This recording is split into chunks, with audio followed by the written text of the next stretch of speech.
Hai, kali ini kita akan membahas saham Carun Pokphand Indonesia Tbk dengan kode saham CPIN. Sebelum mulai jangan lupa untuk subscribe dan like ya agar tidak ketinggalan analisa saham terbaru. Pertama kita akan mulai membahas laporan keuangannya. Kita akan mulai dari menganalisa penjualan dari perusahaan CPIN ini. Dari segi pertumbuhan, jika kita bandingkan dengan tahun sebelumnya, penjualan perusahaan ini pada Q3 2021 sebesar 49,72 T mengalami kenaikan sebesar 15,7% menjadi 57,54 T di Q3 2022.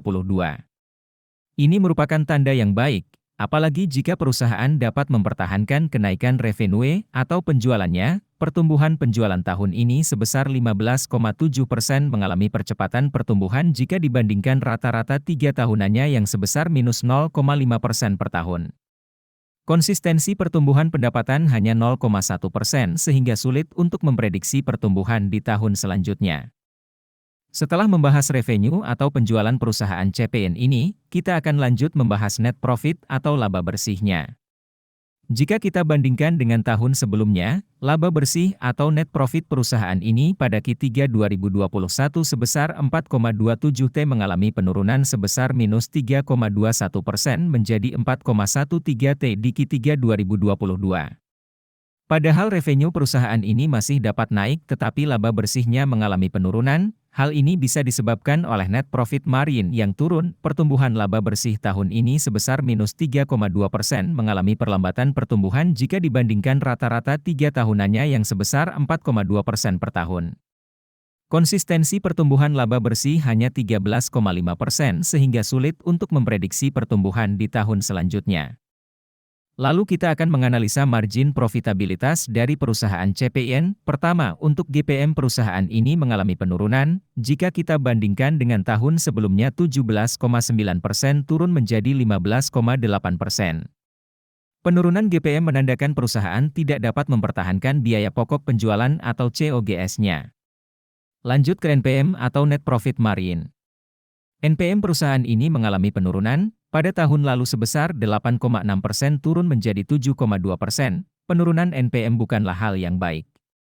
Namun, jika kamu yakin penurunan NPM hanya sementara, maka tidak masalah.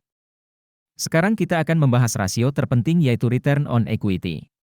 Return on Equity tahun ini mengalami penurunan, tahun lalu sebesar 17,2%, dan pada tahun ini turun menjadi 15,6%.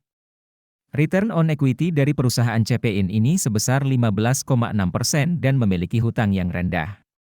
Jadi perusahaan ini return on equity-nya menurut saya di atas standar.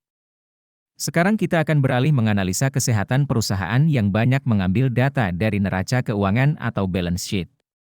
Dengan mengetahui kesehatan perusahaan, kita akan menjadi lebih tenang dan nyaman karena kita tahu bahwa perusahaan ini sehat dan jauh dari masalah atau kebangkrutan. Aset lancar atau aset yang dapat dicairkan dalam waktu kurang dari 1 tahun, dapat melunasi seluruh liabilitas yang dimiliki oleh perusahaan, maka perusahaan ini bisa dikatakan sangat aman. Rasio liabilitas dibandingkan dengan ekuitasnya hanya sebesar 0,49 kali, nilai ini sangat rendah dan bisa dikatakan perusahaan ini aman. Sekarang kita akan menganalisa hutang berbunga dari perusahaan CPIN ini. Rasio hutang berbunga dibandingkan dengan ekuitasnya hanya sebesar 0,34 kali tergolong rendah dan bisa dikatakan aman. Sekarang kita akan membahas tentang harga sahamnya, valuasi penting untuk mencegah kita membayar kemahalan. Menurut saya harga wajar perusahaan ini adalah 5.124 dan saat ini harganya ada di 5.700 sehingga memiliki margin of safety sebesar minus 11%. Saat ini harga saat ini sudah kemahalan dan ada baiknya untuk menunggu agar harga sahamnya turun. Video ini bukan rekomendasi untuk membeli dan menjual saham ya dan data yang disampaikan bisa saja salah. Jadi jangan malas untuk dicek kembali dan jangan lupa untuk subscribe dan like ya.